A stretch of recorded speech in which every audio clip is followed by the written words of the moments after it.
When people lie, people generally don't die.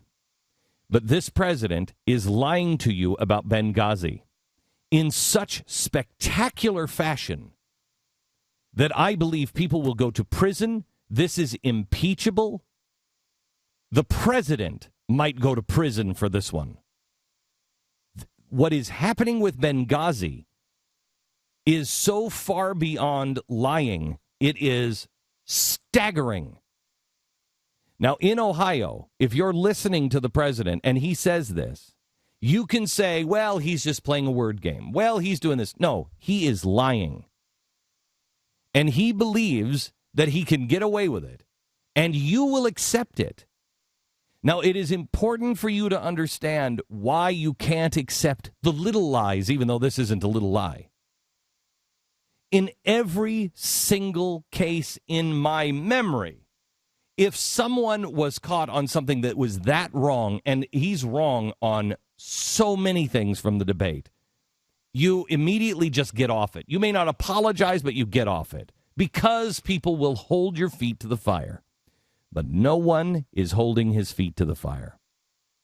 The press will say, he said that, but they will not say, why are you still saying this on the campaign trail? The president's still out saying lies, saying these things that he knows are now not true. They're not questioning him on those things.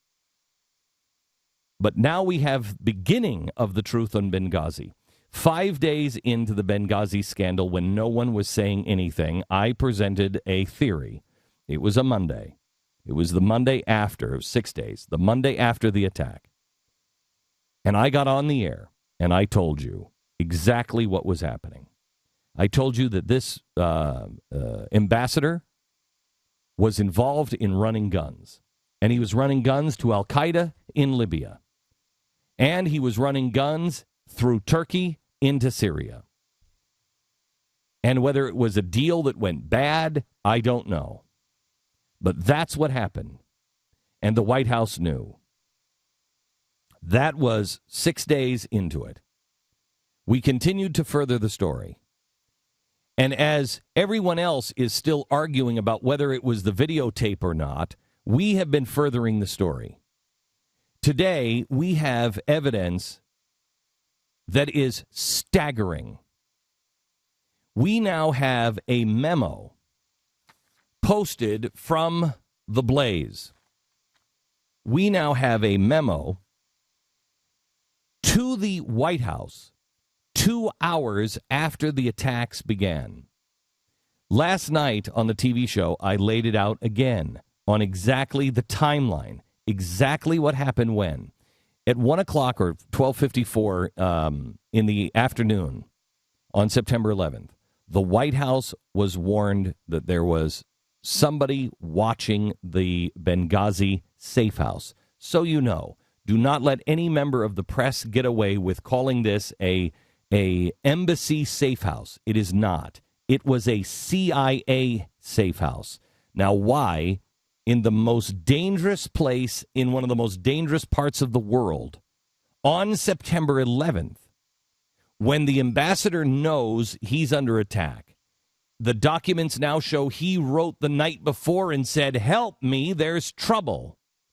Why would he be at a CIA safe house? What was he doing there?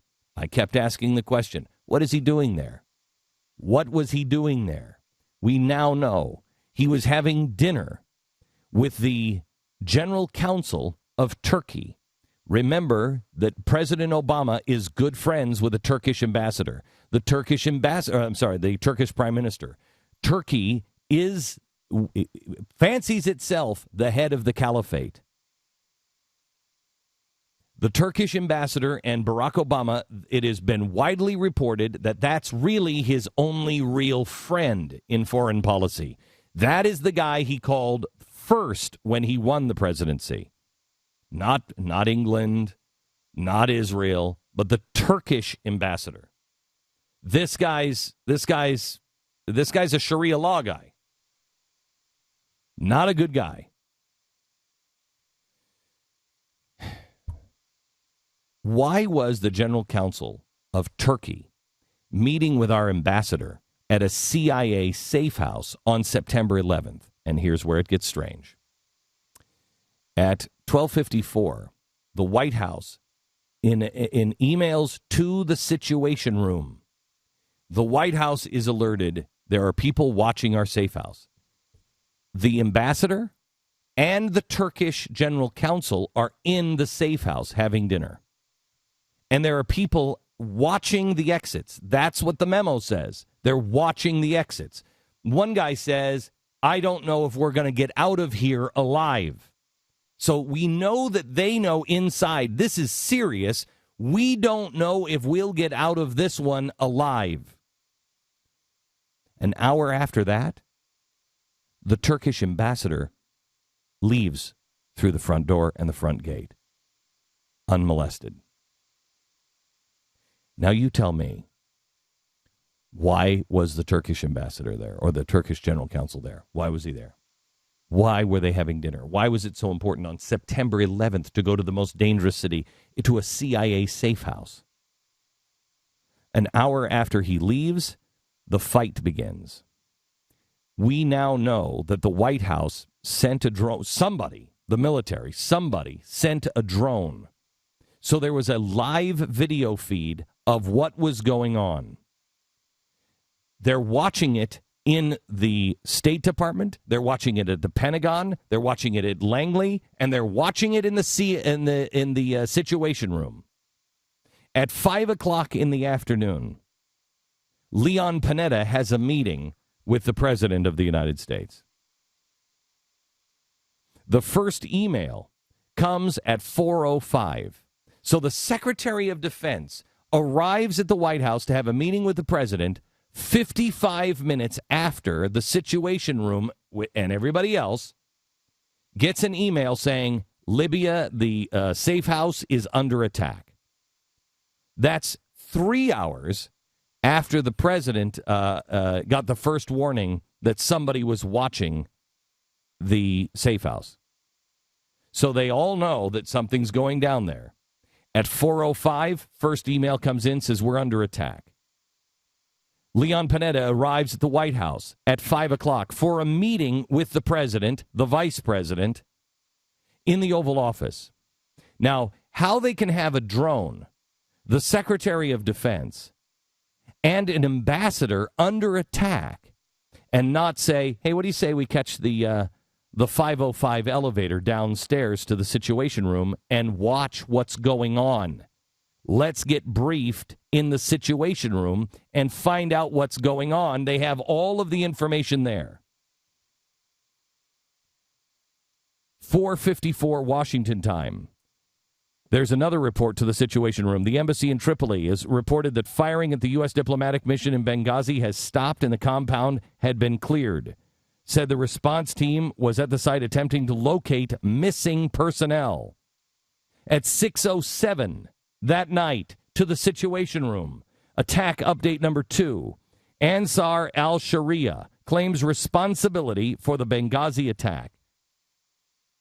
Can somebody hand that magnet to me right there from that yellow magnet right there on Libya? See it? On the back of that, if that says it's Ansar al-Sharia, and does it? No, it says block. Okay. I'm pretty sure that this is Ansar al-Sharia is the group that we were dealing with in Libya, giving them guns. This is why the White House covered, because our ambassador was killed by a guy we were running guns to, and we are still running guns today. In fact, let me give you this story from, I don't have it. There's a story today from Russia. Russia is now verifying, and we have had other reports, not just from Russia, but Russia today is verifying that U.S. Stinger missiles are in the hands of the Syrian rebels. The Syrian rebels, which are connected to Al-Qaeda and the Muslim Brotherhood. We also have a report now from the New York Times that we are using the Muslim Brotherhood to arm the rebels in Syria. This president is on the wrong side. It is so crystal clear. You can, at this point, you can begin to make a case for treason. But let's just take it one step at a time. The President of the United States of America, the Secretary of Defense, the Secretary of State have all lied to you. They have lied to you and said, this might be a video. We don't have all the information. The information is still sketchy. It's confusing. No, we now have the documents. We now have the documents that came into the Situation Room saying there's an attack, they're watching. Then we have the documents that we have a live video feed in the Situation Room so they could see that there was no protest. Then there are the documents, and there's now 13. With this new one, there's now 13 different documents saying it's a terrorist attack, and here's the group that's doing it. And they lied to you. Why would they lie to you? Why would they do that? At the top of next hour, we have some other breaking news that you need to hear. Top of the hour.